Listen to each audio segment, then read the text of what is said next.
Bahkan sampai Pak Nadiem pun sudah pernah diperiksa 1 kali dan kemungkinan akan diperiksa lagi dan dicekal juga. Dan bukan hanya Pak Nadiem, Bang. Ini yang menarik, ada 3 staf susnya juga yang juga dicekal dan diduga terlibat dalam proses ini. Misalnya kasus Pertamina belum ada kelanjutannya. Betul, Bang. Kasus-kasus yang lain bagaimana? Siap. Gitu. Ini orang mengharap. Ya, orang mengharap supaya ini terbongkar lah. Korupsi kan bermain di ruang gelap. Kita waktu itu belum paham nih apa suasana kebatinan di saat itu. Kita akan lihat strateginya apa. Apakah tadi babat alas, artinya dari yang kecil dulu ke atas, atau langsung aja lah di atas, orang buktinya udah kuat.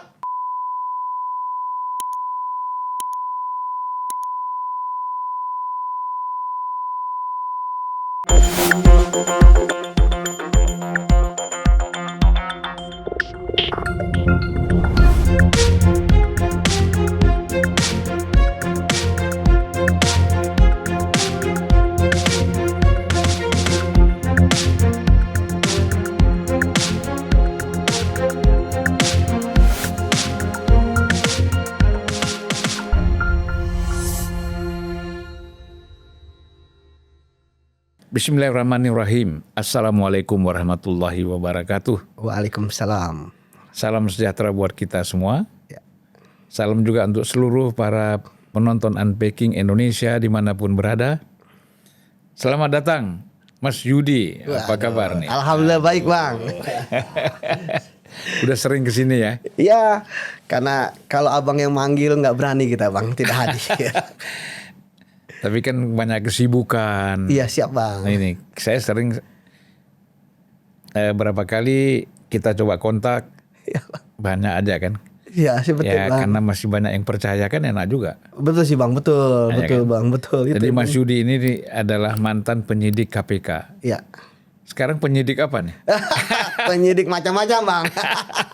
Yang penting kan bisa berkontribusi buat negara kita, Bang. Iya. Ya, dimanapun berada kan. Itu yang penting. Iya. Inilah negara kita ini situasinya sekarang ini terlalu banyak yang mau disidik ya. Iya. Termasuk juga macam-macam lah. Iya, Bang. Yang sudah ditangani oleh kejaksaan, ditangani oleh Polri, ditangani oleh KPK. Betul, Bang. Begitu banyak. Tapi kan yang menyedihkan sekali. Apa tuh, Bang? Salah satunya. Dalam dunia pendidikan ini dengan kita Pak Prabowo dan ya masyarakat mengharapkan kualitas pendidikan semakin baik, ya kan? Iya, Bang. Semakin bagus. Kemudian kita mengharapkan bahwa segala persoalan-persoalan yang dihadapi dalam dunia pendidikan harusnya kan kita lebih fokus bisa mengatasi dengan anggaran yang ada. Tapi Mas Yudi, satu hal yang sangat miris juga kita. Ternyata 9,9 triliun proyek yang ditangani oleh Mendikti. Ya, Mendikti-Ristek. Mendikti-Ristek di bawah Nadiem Makarim. Ya. Justru menjadi masalah lagi gitu loh. Nah, ini tentu kan Mas Yudi sebagai mantan penyidik ya. Iya, Bang. Pasti banyak bisa melihat lah ini kira-kira kasus ini seperti apa sih dari segi pengalaman ya. Ya, pengalaman ya, Bang. Pengalaman. Kalau pengalaman penegak hukum ya, bukan politisi, Bang. Nanti Bukan. Abang itu yang analisis dari sisi politiknya. Jadi Abang memang menarik ya. Seharusnya kan kalau seorang pejabat dia sudah tidak lagi menjabat ya, udah tenang gitu ya hidupnya gitu kan. Tidak dioyo-oyo terkait dengan jabatannya di masa lalu gitu ya. Apalagi kan kita tahu kalau sudah tidak menjabat kan sudah putus lah dengan hubungan di masa lalu gitu ya. Bisa jadi minta dokumen aja susah ya kan. Apalagi kalau orangnya itu zaman dulu itu interaksi sama pegawainya tuh nggak bagus gitu kan. Nah jadi istilahnya kalau udah tidak menjabat kan artinya orang udah pengen damai ya. Namun kan apalagi kalau jabatannya selevel menteri, Bang. Namun kan ternyata ya Mas Nadiem ini tidak bisa hidup damai ternyata ya. Ternyata Kejaksaan Agung ya melakukan penyidikan malah, Bang ya. Adanya kasus dugaan tindak pidana korupsi dalam pengadaan laptop ya yang berbasiskan Chromebook Ya, yang kita tahu bahwa bahkan sampai Pak Nadiem pun sudah pernah diperiksa 1 kali dan kemungkinan akan diperiksa lagi dan dicekal juga. Dan bukan hanya Pak Nadiem, Bang. Ini yang menarik, ada 3 staf susnya juga yang juga dicekal dan diduga terlibat dalam proses ini. Ini kan sangat menarik. Kalau kita bicara mengenai proses pengadaan barang dan jasa, tidak ada kewenangan mereka di situ, Bang. Yang punya kewenangan pejabat pembuat komitmen, panitia pengadaan barang dan jasa, tim teknis, termasuk sampai akhir ada panitia penerima barang dan jasa. Dan kasus ini sungguh menarik dari apa yang disampaikan oleh kejaksaan, Bang, ya. Pertama, jumlah proyeknya dulu hampir 10 triliun, Bang, 9,9 triliun. Kemudian yang kedua yang menurut saya menarik, sebenarnya kan proyek ini nggak nggak simsalabim ya. Ada asbabun nuzumnya dulu gitu ya. Ada praknya dulu ya, yang istilahnya kayak uji petik gitu. Percobaan di tahun 2019 atau 2018 gitu ya, dengan 1000 laptop Chromebook, dan kemudian hasilnya nggak efektif efisien. Artinya nggak bisa digunakan lah di Indonesia, ya, terutama harus berbasiskan internet. Kita tahu sendiri saat itu kan banyak, apalagi dari 3T, Bang, ya, tertinggal, terjauh, terluar, itu kan yang internetnya masih biarpet gitu ya. Nah, jadi kemudian, Bang, harusnya kan di situ rekomendasinya kan tim teknis pakai yang lain, bukan Chromebook, tapi yang sudah familiar di masyarakat kita, yaitu Windows misalnya. Nah, kemudian akhirnya disitulah ada pemufakatan jahat. Hasil tim teknis itu kemudian berubah, ya, menjadi ya akhirnya tetap Chromebook gitu kan. Dan akhirnya terseraplah hampir 10 triliun tersebut, dibelilah. Yang kita tahu ada sekitar 6 perusahaan yang saat itu dianggap telah memenuhi dan sudah diperiksa juga, bahkan orang Google-nya juga sudah diperiksa oleh kejaksaan. Nah, ini yang menarik ya, Bang, bahwa kalau kita lihat dari konstruksi yang dilakukan oleh kejaksaan, mereka benar-benar melihat dari pemufakatan jahatnya saat itu, Bang. Ya, bagaimana terjadi perubahan spek. Kemudian kita tahu yang selalu didengung-dengungkan yang terlibat itu kan 3 orang staf sus, ya, termasuk menterinya Mas Nadiem. Dan kalau kita sementara kalau yang lainnya, ya kan sudah banyak tuh, mungkin udah puluhan yang diperiksa ya oleh kejaksaan, Bang. Itu kan nggak dijelaskan mereka mereka digeledah atau tidak, ya kan? Kalau stafnya Nadiem kan digeledah, staf susnya ya.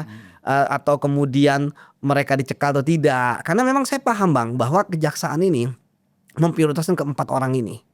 3 orang staf sus dan 1 orang menteri mantan sekarang. Kenapa? Ya karena kalau pejabat pembuat komitmen, panitia pengadaan barang dan jasa, itu kan orang asli kementerian, PNS, ASN. Mereka ya pasti ikut perintah atasannya. Itu yang pertama, Bang. Kemudian yang kedua, saya duga orang-orang ini sudah berbicara apa adanya dan jujur. Sehingga kejaksaan mampu mendapatkan info-info yang tidak bisa didapatkan hanya sekedar dengan dokumen-dokumen. Karena kalau pengadaan barang dan jasa, Bang, itu dokumen-dokumen tuh harusnya, ya kan? Tapi kan dokumen itu nggak berbunyi. Yang berbunyi adalah keterangan, Bang. Bagaimana suasana kebatinan saat itu. Ya kan sudah ada 2 staf sus yang diperiksa ya. Kemudian termasuk 1 yang dia belum bisa dihadirkan karena dia berada di luar negeri. Sepertinya saya lihat dia tidak kooperatif ya. Nah, ini yang menarik ya, bahwa dikatakan ketika keluar ya, salah satunya itu melalui penasihat hukumnya, saya baca kan tidak ada kewenangan. Ya memang nggak ada kewenangan, Bang. Tetapi ya Abang juga paham lah, Abang sudah malah melintang di birokrasi dan politisi gitu ya, bahwa kan di dalam birokrasi itu ketika orang sudah jadi staf sus, dia kan orang yang menteri. Kepercayaan menteri. Kepercayaan menteri, betul. One behalf. Ya artinya ya ini kan menarik. 1 aja staf sus terlibat dalam proses pengadaan tuh menarik. Apalagi sampai 3. Ya. Nah, tentu kita berharap bahwa kasus ini akan dibuka oleh kejaksaan selebar-lebarnya karena kan tersangka belum ditetapkan Bang. Dan kalau saya melihat Bang, interest artinya intellectual dader ya tentu adalah pejabat yang paling tinggi gitu ya harusnya ya. Kalau misalnya kayak tadi PPK, pejabat pembuat komitmen, kemudian ketua panitia pengadaan itu kan istilahnya dia nggak punya kewenangan kendali gitu ya. Nah ini menurut saya harusnya Nadiem bermain di posisi ini, dia harus membongkar ya sebenarnya pengadaan barang dan jasa ini dalam laptop ini tuh seperti apa sih? Kan sebenarnya kan kalau yang utama memang di zamannya dia. Proyek yang besarnya tapi kan sebelum zaman dia kan sudah ada uji petik. Ini kan yang menarik. Mengapa saat uji petik itu Bang ya, siapa yang punya ide untuk mengadakan uji terhadap 1000 Chromebook ini? Kan ini kan lintas anggaran dan lintas tahun anggaran dan juga lintas proyek dan juga lintas menteri. Ya, artinya apakah kalau saat itu ya tetap akhirnya dengan keputusan teknis misalnya Windows ya, apakah jangan-jangan 6 perusahaan itu sudah mempunyai laptop yang hanya bisa diserap kalau dengan pengadaan barang dan jasa? Karena Bang, jarang lah orang memakai Chromebook lah kalau beli sendiri lah. Ya apalagi kan sekarang bukan hanya 6 perusahaan yang TKDN. Orang kan kalau beli kan bukan hanya TKDN, terserah ya mau beli apa, mau yang mereknya lebih mahal kayak MacBook, IBM ataupun XP gitu ya. Jadi banyak pilihannya. Tetapi kalau pengadaan ya mengapa kemudian harus 6 perusahaan tersebut ya, kemudian kenapa harus Chromebook, itu kan pertanyaan-pertanyaan. Dan terakhir Bang, bahwa saya menduga ketika kejaksaan ya masuknya di pemufakatan jahat tadi, maka apapun hasil dari pemufakatan jahat itu nggak dianggap. Artinya saya menduga hasil audit kerugian keuangan negara ini bisa total loss Bang. Ya karena kan harusnya orang kajiannya aja bukan Chromebook tapi kok Chromebook gitu kan.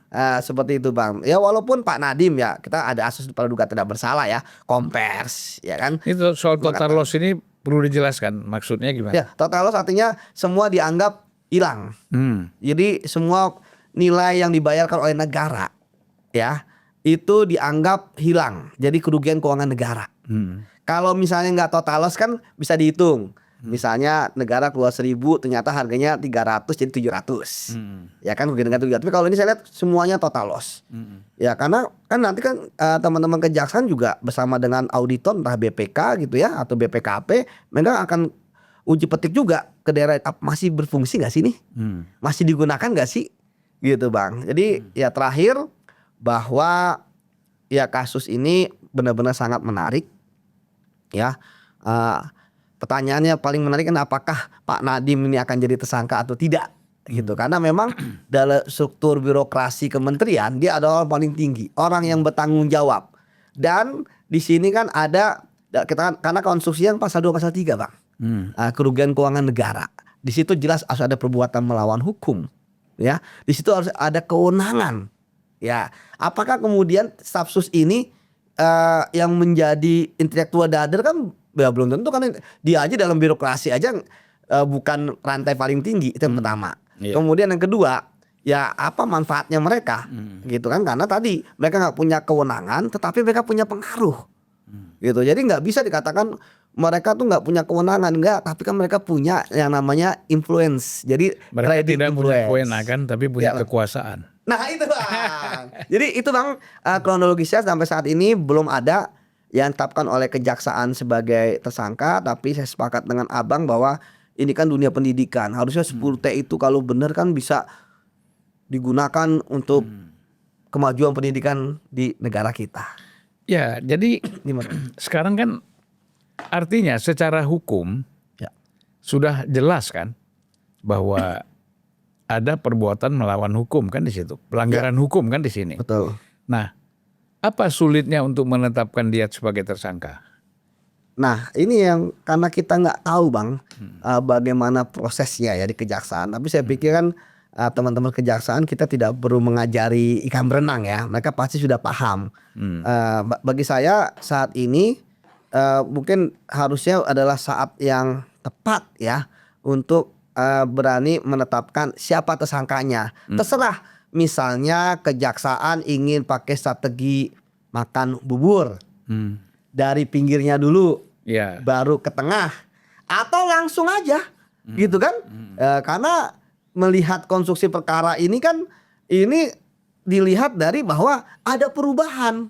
Ketika mengubah, Bang, ya pasti bukan main-main. Iya, iya. Ya ketika kecuali kalau misalnya proses pengadaan barang dan jasa sesuai dengan prosedur, nggak ada yang diubah, ya pasti itu permainan-permainan ASN yang dalam proses pengadaan barang dan jasanya, ya pasti ada gitu ya, ada interest mereka gitu. Tapi kalau ini kan mereka hanya menjalankan perintah aja, karena mereka kan sudah dihilir, hulunya itulah, Iya, iya. ya kan, seperti itu Bang. Ya artinya kan begini. Ya Bang. Kalau kita bicara proyek ini Ya. dalam konteks meningkatkan mutu pendidikan, Ah, kan gitu. betul. Seperti Mas Yudi bilang tadi, kita kenapa nggak pakai yang sudah umum saja, ya kan? Windows misalnya, itu kan umum sekali udah. Artinya anak-anak di daerah yang baru-baru pun udah paham, Betul. karena familiar. Nah dengan sistem yang dibuat ini kan boleh dibilang tidak umum. Ya. Ya. Nah di situ aja kan udah kelihatan aneh ya. Iya betul. Jadi keanehan-keanehan inilah Bang, di dalam penegakan hukum itu adalah suatu petunjuk. Ya tadi benar kata Abang, kok harusnya begini jadi begitu. Ya. Dan ini kan petunjuk ini kan bukan main asal petunjuk Bang, tetapi kan harus ada dasarnya. Dasar itu adalah kajian teknis. Kajian teknisnya kan udah benar. Ini pengadaan sebelum proses uji petik saat itu ya, uji coba kan ternyata nggak efisien, Iya, iya. ya kan? Akhirnya direkomendasikan yang lain.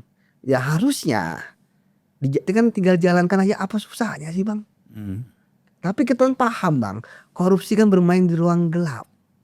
Kita waktu itu belum paham nih apa suasana kebatinan di saat itu. Dan itu baru bisa dibongkar Bang dengan kesaksian Bang. Tadi saya katakan dokumen dia tidak bisa bicara. Yang bisa bicara adalah orang-orang saat itu. Siapa yang berinisiatif, siapa yang memerintahkan, bagaimana prosesnya bisa berubah. Karena tadi Bang, seorang pejabat tinggi nggak perlu dia ikut dalam semua peran dalam korupsi, nggak perlu Bang.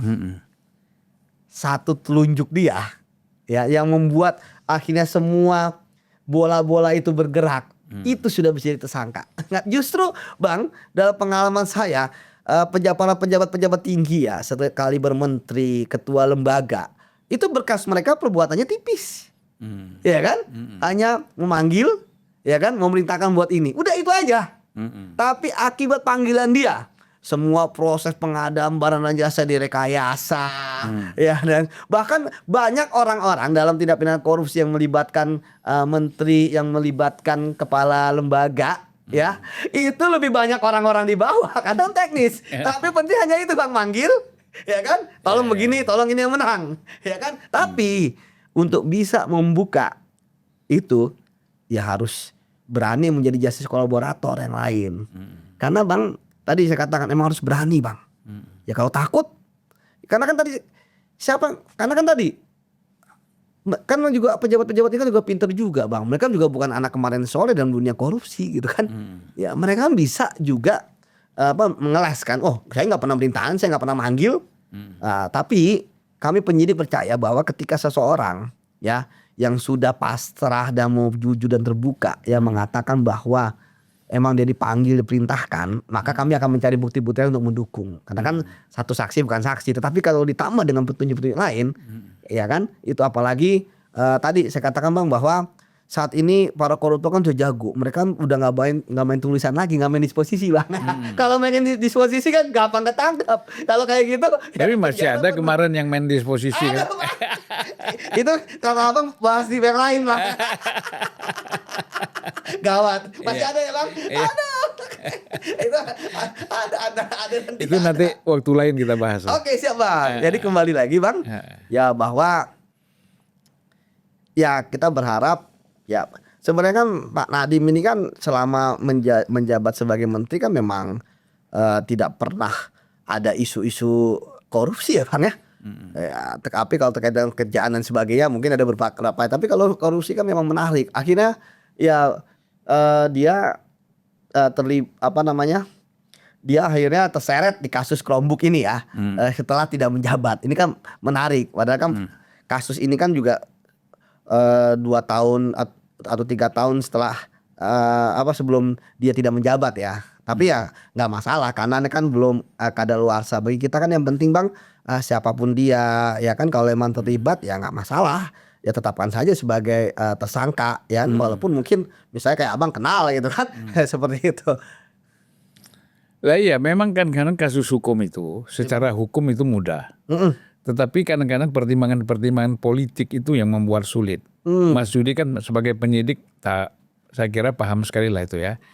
Dari hasil penyidikan ini udah sah ini sebagai tersangka. Iya. Tapi agak sulit menjadikan ini tersangka karena ada faktor politik. Kan? Gimana itu Bang? Kalau kata politik gimana Bang?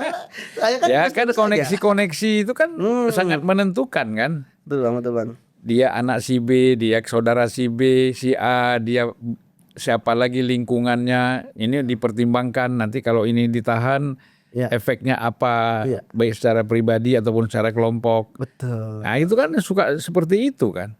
Kalau kita bahas ini gimana Bang Nadiem, dari Nadiem Karim ini kekuatannya apa beliau? Kan menarik juga karena kan beliau bukan dari parpol ya.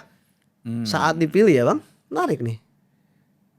Ya kalau dari keluarga Makarim ya, yang kita kenal memang itu orang, kalau pamannya Nadiem itu kan Pak Nono Anwar Makarim itu kan pengacara hebat. Pamannya satu lagi itu pernah kepala Bais, Pak Zaki Anwar Makarim, itulah. Nah jadi ya artinya saya kemungkinan ya pertimbangan-pertimbangan macam-macam itu menjadi alasan juga bahwa ini tidak terlalu cepat untuk diselesaikan gitu. Emang menarik sih Bang ya, bahwa ya kalau ini kan udah penyidikan ya, dan nggak pernah saya dengar kalau kasus korupsi yang sama tangani kejaksaan yang sudah bagus ini Bang ya, turunan dan sebagainya, itu kasus suatu kasus yang penyidikan itu tersangkanya itu nggak ada. Pasti ini akan ada. Ini yang menarik ya. Nah, saya katakan ya, saya berharap bahwa kejaksaan sambil minum ya Bang, dalam kasus ini itu sekali sekarang kalau menurut saya kita akan lihat strateginya apa. Apakah tadi babat alas, artinya dari yang kecil dulu ke atas, atau langsung aja lah di atas orang buktinya udah kuat gitu. Dan saya pikir kejaksaan udah beberapa waktu ini kan juga masih, saya lihat masih bersih dari intervensi lah Bang ya. Banyak kasus yang mereka sudah selesaikan. Ya artinya kalau kasus ini kejaksaan sudah menetapkan tersangka, saya pikir akan makin meningkatkan kepercayaan, karena hasil beberapa survei belakangan ini Bang, memang mau tidak mau ya, suka tidak suka kan kejaksaan dengan kehebatan mereka dalam memberantas korupsi ya menjadi yang dipercaya oleh masyarakat dalam pemberantasan korupsi ya, dalam beberapa survei Bang. Jadi ya sekali lagi tentu ini akan jadi ujian juga buat kejaksaan nih Bang, karena kan semua menunggu nih. Ya kan, karena kan kasus ini kan dibahas gitu ya, apakah Pak Nadiem terlibat atau tidak, ya kan? Karena memang tadi saya katakan Bang bahwa ini akan menarik nih. Kalau misalnya yang kena adalah staf susnya itu kan dia kan bukan orang dari kementerian, dia kan istilahnya orangnya menteri, teman dekatnya. Jadi ketika dia ada sesuatu di kementerian, orang kan pasti akan lihat on behalf-nya.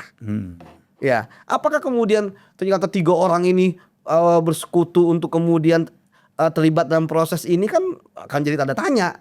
Karena kan 3 orang ini kan sejajar Bang. Ya posisinya. Secara struktur staf khusus itu tidak mempunyai kekuatan.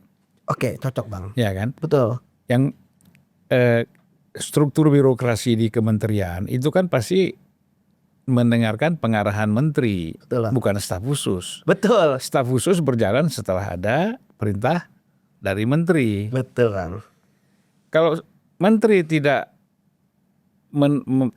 memberikan bobot kepada staf khusus, maka dia tidak punya harga di hadapan birokrasi. Ya, ya. Itu yang pengalaman yang kita lihat ya.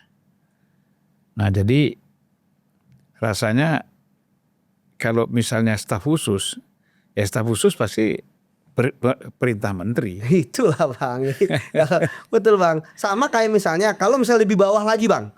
Misalnya penjabat pembuat komitmen ataupun ketua panitia pengadaan atau panitia, menurut saya agak kasihan juga. Ya, jadi hukum kita lucu. Staf khususnya jadi tersangka. Iya, kalau staf jadi tersangka kan juga menarik juga kalau ya kan karena dia intensinya di mana. Iya. Ya kan? Dan ini kan terkait tadi saya katakan Bang, ini kan pasal 2 pasal 3 ya, kerugian keuangan negara ya. Ya kita berharap idealnya kejaksaan bisa mendapatkan kickback. Ya. Dari misalnya dari perusahaan-perusahaan ini ya kan ada kickback gitu kan, itu lebih enak. Tetapi kalaupun tidak kan nggak jadi masalah, kayak kasus Tom Lembong kan jadi suatu jurisprudensi tuh. Ya kan, walaupun dia tidak menerima tapi ada perbuatan-perbuatan dia, ya kemudian akhirnya nanti uang penggantinya di perusahaan-perusahaan. Ya itu bisa jadi gitu ya. Tapi ya kembali lagi Bang bahwa tentu harus proporsional juga, betul kata Abang. Kita kan emang ada pembuktian hukum. Iya. Tapi ada juga logika. Ya kan, dan masyarakat kita adalah masyarakat yang cerdas. Ya nggak bisa kemudian tiba-tiba wah jadi ini yang tersangkanya, wah kok nggak mungkin gitu kan. Tadi saya katakan Bang bahwa apakah kemudian ASN terlibat? Ya pasti terlibat lah dalam menggolkan. Karena kan dalam birokrasi kan nggak mungkin mereka menolak ya. Pasti takut dipindahkan lah, mutasi lah ya kan. Ke tempat jauh misalnya dari keluarganya. Ataupun kemudian nggak dapat jabatan. Karena kan dalam birokrasi nggak punya jabatan kan bingung mau ngapain kan. Nge-job. Jadi makanya saya berharap sebenarnya teman-teman di ASN Kemendikbud ini ya, Ristek ini itu mereka sudah mereka sudah berbicara benar apa adanya sehingga bisa didapatkan, termasuk kerjasama dengan PPATK Bang untuk menelusuri kemana aliran dana dari perusahaan-perusahaan yang ya laptopnya ini dibeli ya untuk pengadaan ya melalui e-katalog itu. Nah, jadi karena harus ditelusuri juga Bang. Tadi saya katakan apakah laptop ini ya sudah ada sebelum proses pengadaan ya atau pesanan dulu ya. Karena kalau saya curiganya Bang tadi saya katakan bahwa kalau ini dijual ke pasar langsung jarang orang mau beli, apalagi kalau jumlahnya sampai 10 triliun ya kan pengadaannya dari 6 perusahaan itu gitu ya. Tetapi kalau misalnya langsung ya udah ada terlebih dahulu ya harus ada yang beli dong.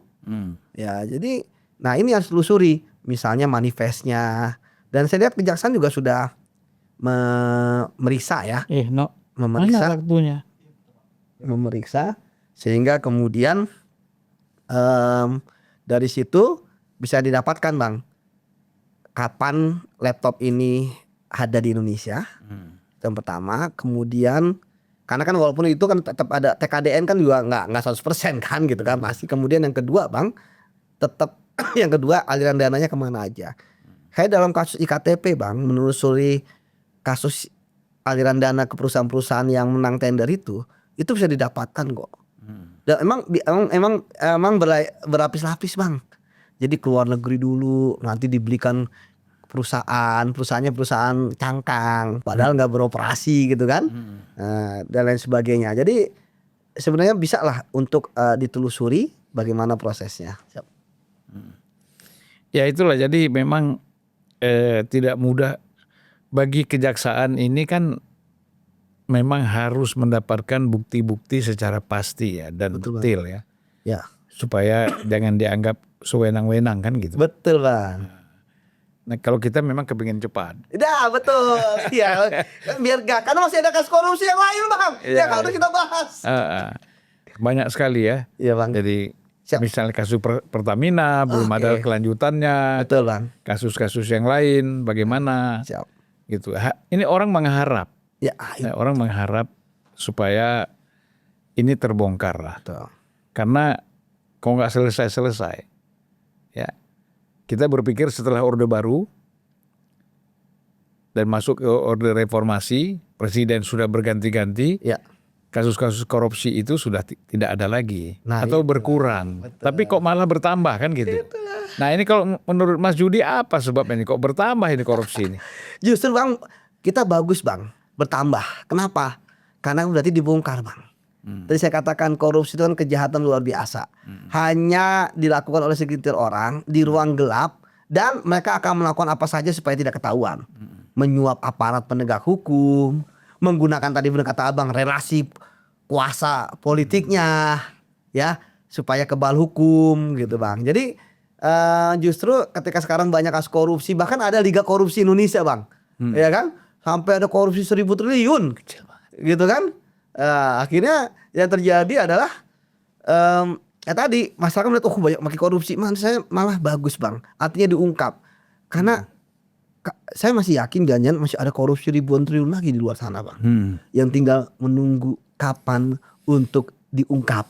Ya kan? Karena kan tadi semangat tambah Abang, kita benci betul sama koruptor ini. Udah gaji gede. Ya kan? Dapat fasilitas negara. Ya kan? Tapi kemudian masih tetap korup ya, karena memang sekali lagi enggak korup karena rakus Bang gitu. Ya orang pasti tidak menyangka lah ya. Artinya orang seperti Pak Nadiem ya Makarim, dia kan sebenarnya kalau kita bicara kekayaan udah kaya banget. Iya. Masih bermain-main dengan proyek seperti ini. Ya kan? Paling tidak kan dia taruhlah berapa persen dia dapat. 15-20% dari ini. Nah, tapi ini kan kembali kepada mental dan karakter orang. Kadang-kadang kekayaan itu bukan menjadi alasan bahwa orang untuk tidak korupsi. Betul Bang. Karena banyak sekali orang-orang yang sudah kaya ternyata masih ditangkap KPK kan? Nah, itulah Bang. Siap, betul Bang ya. Kita harapkan bahwa asas praduga tidak bersalah tetap kita kedepankan. Namun ya kita berharap juga kejaksaan ya dengan bukti-bukti yang telah mereka dapatkan bahkan mencekal gitu ya.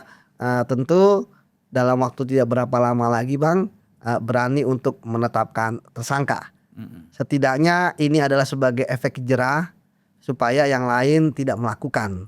Walaupun sekali lagi memang korupsi itu kejahatan unik Bang ya, walaupun sudah banyak ditangkap gitu ya, tapi tetap saja orang ketika menjabat pikirannya adalah selama dia menjabat di situ dia ingin korup untuk mengumpulkan kekayaan sebanyak-banyaknya. Mumpung masih punya jabatan Bang. Karena kalau nggak punya jabatan Bang, jangankan parcel gitu kan.